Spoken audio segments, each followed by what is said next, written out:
Hi friends, tips or happy life എന്ന YouTube ചാനലിലേക്ക് എല്ലാ കൂട്ടുകാർക്കും സ്വാഗതം. എൻ്റെ പേര് ആനി യൂജിൻ. നിത്യജീവിതത്തിൽ നമുക്ക് ഉപകാരപ്പെടുന്ന കൊച്ചു കൊച്ചു അറിവുകളാണ് ഈ ചാനലിലൂടെ ഞാൻ വീഡിയോ ആയിട്ട് അപ്ലോഡ് ചെയ്യുന്നത്. അപ്പോൾ പുതിയ കൂട്ടുകാരെ ഒന്ന് സബ്സ്ക്രൈബ് ചെയ്യുക. തൊട്ടടുത്തൊരു ബെല്ലൈക്കൺ ഉണ്ട്, അതുകൂടി ക്ലിക്ക് ചെയ്ത് കഴിഞ്ഞാൽ ഞാൻ അപ്ലോഡ് ചെയ്യുന്ന എല്ലാ വീഡിയോസിനെയും നോട്ടിഫിക്കേഷൻ നിങ്ങൾക്ക് കിട്ടും. നമ്മൾ മലയാളികളുടെ പ്രിയപ്പെട്ട പ്രാതൽ വിഭവമാണ് ഇഡ്ഡലിയും സാമ്പാറും അല്ലെങ്കിൽ ദോശയും ചട്നിയും ഒക്കെ അല്ലേ. അപ്പോൾ ഇതിന് നമ്മൾ മാവ് തയ്യാറാക്കി കഴിഞ്ഞ് ഉപ്പ് കൂടിപ്പോയാൽ എന്ത് ചെയ്യണമെന്ന് പലരും ചോദിക്കാറുണ്ട്. ദോശ മാവിൽ ഉപ്പ് കൂടിപ്പോയി കഴിഞ്ഞാൽ എന്ത് ചെയ്യണമെന്ന്. നമ്മൾ വേറെ കുറച്ച് ബാറ്റർ തയ്യാറാക്കി ഇതിലേക്ക് ആഡ് ചെയ്തെടുത്താൽ നമുക്ക് ഈസി ആയിട്ട് ആ ഒരു പ്രശ്നം പരിഹരിക്കാൻ സാധിക്കും. അപ്പോൾ ആ സമയത്ത് നമ്മൾ ബാറ്റർ എടുത്ത് ഫ്രിഡ്ജിൽ സൂക്ഷിക്കേണ്ടതുണ്ട്. പിന്നെ നമുക്ക് പെട്ടെന്ന് ഉണ്ടാക്കേണ്ടതായിട്ട് വരികയാണെങ്കിൽ കുറച്ച് തേങ്ങ അരച്ചിട്ട് അതിൻ്റെ കുറുകിയ തേങ്ങാപ്പാൽ എടുത്തിട്ട് നമുക്ക് ബാറ്ററിലേക്ക് ആഡ് ചെയ്ത് അപ്പം പോലെ ഉണ്ടാക്കിയെടുക്കാൻ സാധിക്കും. ഇനി പലരുടെയും ഒരു പ്രശ്നമാണ്, ഇപ്പോൾ ദോശമാവിൽ വെള്ളം കൂടിപ്പോയി കഴിഞ്ഞാൽ എന്ത് ചെയ്യണമെന്നുള്ളത്. അതിന് നമ്മൾ കുറച്ച് ഗീ ആഡ് ചെയ്താൽ അല്ലെങ്കിൽ നെയ്യ് ആഡ് ചെയ്താൽ ഒന്ന് തിക്കായി കിട്ടും. പക്ഷേ ഫ്ലേവറിൽ ചെറിയ മാറ്റമുണ്ടാകും. നെയ്യുടെ ടേസ്റ്റ് ഇഷ്ടമുള്ളവർക്ക് അത് നല്ലതായിരിക്കും. ചില സമയങ്ങളിൽ ദോശ ഇഡ്ഡലി മാവൊക്കെ നമ്മൾ തയ്യാറാക്കി വെച്ച് കഴിഞ്ഞാൽ പുളിപ്പ് കൂടിപ്പോയതായിട്ട് തോന്നാറുണ്ട് അല്ലേ. അപ്പോൾ ഫ്രിഡ്ജിൽ വെക്കുമ്പോൾ അല്ലെങ്കിൽ കറണ്ട് പോയാലും അല്ലെങ്കിൽ ക്ലൈമറ്റിൻ്റെ വ്യത്യാസം കാരണമൊക്കെ ഇങ്ങനെ സംഭവിക്കാറുണ്ട്. ചിലർ പുളിച്ച് കിട്ടുന്നില്ല എന്ന് പറയാറുണ്ടല്ലേ. അപ്പോൾ അങ്ങനെ പുളിച്ച് പോയി കഴിഞ്ഞാൽ ഇഡ്ഡലി തയ്യാറാക്കാനായിട്ട് സാധിക്കില്ല. ദോശ തയ്യാറാക്കാനായിട്ട് കുഴപ്പമില്ല, നല്ലതായിരിക്കും. പിന്നെ പുളി കുറയ്ക്കാനായിട്ട് നമുക്ക് ഈ ദോശമാവിലേക്ക് കുറച്ച് സവാള പൊടിയായിട്ട് അരിയുക, അതുപോലെ പച്ചമുളക്, ഇഞ്ചി, കറിവേപ്പില, ഉപ്പ് ഇതൊക്കെ മാവിനനുസരിച്ചുള്ള അളവിലെടുത്തതിന് ശേഷം നമുക്ക് ദോശമാവിൽ ആഡ് ചെയ്ത് ദോശ തയ്യാറാക്കാം. എനിക്ക് ഒത്തിരി ഇഷ്ടമുള്ള ഒന്നാണ് ഓണിയൻ ദോശ. ഇവിടെ കൊച്ചിയിലെ വൃന്ദാവൻ ഹോട്ടലിലെ ഓണിയൻ ദോശ ഭയങ്കര സ്പെഷ്യൽ ടേസ്റ്റാണ് കേട്ടോ. അവിടുത്തെ എല്ലാം സ്പെഷ്യൽ ടേസ്റ്റാണ്. അതേപോലെ പുളിപ്പ് കുറയ്ക്കാനായിട്ട് നമുക്ക് തേങ്ങാപ്പീര ഒരല്പം ആഡ് ചെയ്യാം. മാവിൻ്റെ അളവനുസരിച്ച് നമുക്ക് വേണമെങ്കിൽ ഒരല്പം റവ ചേർത്തിട്ടും ദോശ തയ്യാറാക്കാം. ഒരല്പം ക്രിസ്പി ആയിട്ടുള്ള ദോശ നമുക്ക് റെഡിയാക്കി എടുക്കാൻ സാധിക്കും. തണുപ്പുള്ള സ്ഥലത്ത് താമസിക്കുന്നവർക്കറിയാം, അവിടെ പുളിച്ച് കിട്ടാൻ ഭയങ്കര പാടായിരിക്കും. അതുപോലെ ചൂട് കൂടുതലുള്ള സമയത്ത് നമുക്ക് പുളി കൂടുതലായിട്ട് അനുഭവപ്പെടുന്ന കാര്യം സംഭവിക്കാറുണ്ട്. അതുപോലെ ചൂട് കൂടുതലുള്ള സമയത്ത് പുളി കൂടുതലായിട്ട് തോന്നുകയും ചെയ്യും. അപ്പോൾ തണുപ്പ് കാലത്ത് ദോശമാവ് പുളിക്കാത്ത സമയത്ത് ചിലർ ഓവനിലെടുത്ത് വെക്കാറുണ്ട് ഒരു ചൂട് കിട്ടാൻ വേണ്ടിയിട്ട്. നമുക്ക് ചെയ്യാവുന്ന മറ്റൊരു കാര്യം എന്ന് പറയുന്നത് നല്ല പുളിയുള്ള തൈരില്ലേ, അത് നമുക്ക് കുറച്ച് ചേർത്തിട്ട് 10 മിനിറ്റ് വെച്ച ശേഷം ദോശ ഉണ്ടാക്കാം. അപ്പോൾ അത്യാവശ്യം പുളിയൊക്കെ കിട്ടും. നല്ല രുചികരമായ ദോശ നമുക്ക് തയ്യാറാക്കി എടുക്കാനും സാധിക്കും. നമ്മുടെ ചാനലിൽ വന്നൊരു ക്വസ്റ്റ്യനാണ്, ചേച്ചി സാധാരണ അരി കൊണ്ട് ദോശ ഉണ്ടാക്കാൻ സാധിക്കുമോ?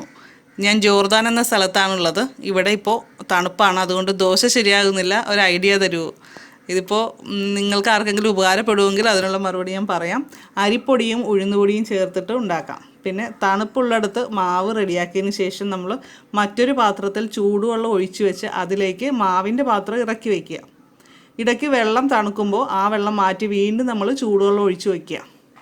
പിന്നെ മാവ് പൊന്തിയതിന് ശേഷം വേണമെങ്കിൽ ഫ്രിഡ്ജിൽ വെച്ച് അടുത്ത ദിവസം ദോശ ഉണ്ടാക്കാം. ആ രീതിയിൽ ഉണ്ടാക്കാൻ സാധിക്കും. എല്ലാവർക്കും നല്ല പൂ പോലത്തെ സോഫ്റ്റ് ഇഡ്ഡലി കിട്ടാനാണ് ആഗ്രഹം. പക്ഷേ പലപ്പോഴും നമ്മുടെ അരിയിലുള്ള വ്യത്യാസമൊക്കെ കാരണം ചിലപ്പോൾ ഇഡ്ഡലി മാവൊക്കെ ചെയ്യുമ്പോൾ നമുക്കത്ര സോഫ്റ്റായിട്ട് ഇഡ്ഡലി റെഡിയാക്കാൻ പറ്റാതെ വരാറുണ്ട്. അപ്പോൾ നമ്മൾ ശ്രദ്ധിക്കേണ്ട കാര്യം, അല്പം ഐസ് വെള്ളം ഒഴിച്ചിട്ട് വേണം മാവൊന്ന് അരച്ചെടുക്കാനായിട്ട്. അപ്പോൾ ഇഡ്ഡലിക്ക് നല്ല സോഫ്റ്റ്നെസ് കൂടുന്നതായിട്ട് അനുഭവപ്പെട്ടിട്ടുണ്ട്. ഐസ് വെള്ളം ഇല്ലെങ്കിൽ നമുക്ക് ഒരല്പം നല്ലെണ്ണ മാവിൽ ചേർത്ത് ഇളക്കി വെച്ചാലും മതി. ഇഡ്ഡലി നല്ല സോഫ്റ്റായിട്ട് കിട്ടുന്നതാണ്.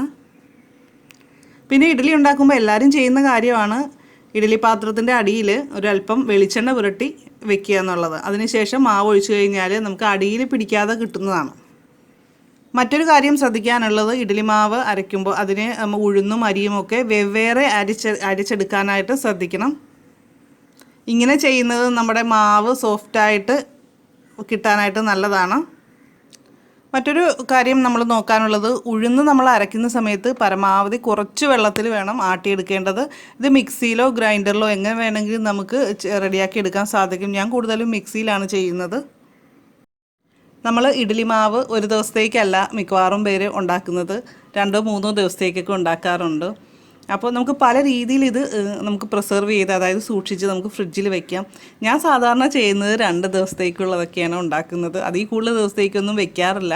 അപ്പോൾ ഈ 2 ദിവസത്തേക്ക് ഉണ്ടാക്കുന്നതെന്ന് വെച്ചാൽ നമ്മൾ ആദ്യം തന്നെ തലേദിവസം നമ്മൾ മാവ് റെഡിയാക്കി പുളിപ്പിക്കാൻ വെക്കും. രാവിലെ നമ്മൾ ഇഡ്ഡലി ഉണ്ടാക്കിയതിന് ശേഷം ബാലൻസ് വരുന്നത് ഒരു കണ്ടെയ്നറിലാക്കി ഫ്രിഡ്ജിൽ വെക്കുകയാണ് ഞാൻ ചെയ്യുന്നത്. എന്നിട്ട് നമുക്ക് പിറ്റേ ദിവസം ഇതെടുത്ത് ഉണ്ടാക്കാം. അല്ലെങ്കിൽ നമ്മൾ കൂടുതൽ ദിവസത്തേക്ക് ഈ രീതിയിൽ പുളിപ്പിച്ച മാവ് ഞാൻ സൂക്ഷിക്കാറില്ല. ഫ്രിഡ്ജിലേക്ക് നമ്മൾ സൂക്ഷിച്ച് വയ്ക്കുന്നതിൽ ഉപ്പ് ആഡ് ചെയ്യാറില്ല.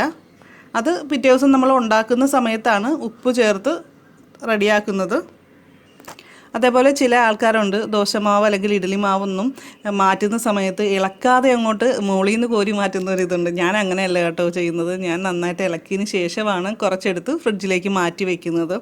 അതിനെക്കുറിച്ച് നിങ്ങളുടെ ഐഡിയാസ്, അഭിപ്രായങ്ങൾ എന്തെങ്കിലും ഉണ്ടെങ്കിൽ വീഡിയോയിൽ കമൻറ്റ് ചെയ്യണം കേട്ടോ. ഇനി നമുക്ക് പല ദിവസങ്ങളിലേക്ക്, അതായത് ഒരു 4 ദിവസത്തേക്കൊക്കെ ഇഡ്ഡലി മാവ് തയ്യാറാക്കി ഫ്രിഡ്ജിൽ വെക്കണമെങ്കിൽ എന്ത് ചെയ്യണമെന്ന് പറയാം. നമ്മൾ മാവ് റെഡിയാക്കിയതിന് ശേഷം 2 മണിക്കൂർ സമയം നമ്മൾ പുറത്ത് വെച്ച് മൂടി വയ്ക്കുക. ഉപ്പൊന്നും ചേർക്കണ്ട. അങ്ങനെ വെച്ചതിന് ശേഷം 3-4 പാത്രങ്ങളിലാക്കി നമുക്കിതെടുത്ത് 2 മണിക്കൂറിന് ശേഷം ഫ്രിഡ്ജിലേക്ക് വയ്ക്കാം. നമുക്ക് നാളത്തെ ബ്രേക്ക്ഫാസ്റ്റ് ഇഡ്ഡലി തയ്യാറാക്കണമെങ്കിൽ ഇന്ന് രാത്രി എടുത്ത് നമുക്കത് പുറത്ത് വയ്ക്കുക. പുറത്ത് വെക്കുമ്പോൾ ശ്രദ്ധിക്കേണ്ടത്, നമ്മൾ ചെറിയ കണ്ടെയ്നറിലാണ് ഫ്രിഡ്ജിലേക്ക് വെക്കുന്നതെങ്കിൽ അത് മാറ്റി കുറച്ചുകൂടി ഒരു വലിയ പാത്രത്തിലേക്ക് ഒഴിച്ച് വെക്കുക. കാര്യം പുളിച്ച് കഴിയുമ്പോൾ ഇത് പൊങ്ങും. അപ്പോൾ ആ രീതിയിൽ എടുത്തു വെച്ച ശേഷം രാവിലെ നമുക്ക് ഉപ്പ് ചേർത്ത് നന്നായിട്ട് ഇളക്കിയിട്ട് ഇഡ്ഡലി ഉണ്ടാക്കാൻ സാധിക്കും. അല്ലാതെ ഒരിക്കലും ഒരു പാത്രത്തിൽ ഒഴിച്ചിട്ട് ഫ്രിഡ്ജിലേക്ക് വയ്ക്കരുത്. അപ്പോൾ ഇന്നത്തെ ഈ വീഡിയോയിൽ പറഞ്ഞ കാര്യങ്ങളെക്കുറിച്ച് നിങ്ങൾക്ക് എന്തെങ്കിലും സംശയങ്ങളുണ്ടെങ്കിൽ തീർച്ചയായിട്ടും വീഡിയോയുടെ താഴെ കമൻറ്റ് ചെയ്യുക. നിങ്ങൾക്കറിയാവുന്ന ചെറിയ ചെറിയ ടിപ്സ് ആണെങ്കിൽ പോലും അതുകൂടി കമൻറ്റ് ചെയ്യുക. അപ്പോൾ അത് വീഡിയോ കാണുന്ന എല്ലാ കൂട്ടുകാർക്കും ഉപകാരപ്രദമായിരിക്കും. അതുപോലെ എനിക്കും വളരെ ഉപകാരപ്രദമായിരിക്കും. ഈ വീഡിയോ നിങ്ങളുടെ ഫ്രണ്ട്സിനും അതുപോലെ റിലേറ്റീവ്സിനും ഒക്കെ ഒന്ന് ഷെയർ ചെയ്ത് കൊടുക്കുക. ഇങ്ങനെ ഒരു ചാനലുണ്ട്, സബ്സ്ക്രൈബ് ചെയ്യാനൊക്കെ അവരോട് പറയുക. അപ്പോൾ എല്ലാ കൂട്ടുകാർക്കും നല്ലൊരു ദിവസം ആശംസിക്കുന്നു. നമുക്ക് അടുത്ത വീഡിയോയിൽ വീണ്ടും കാണാം. നന്ദി, നമസ്കാരം.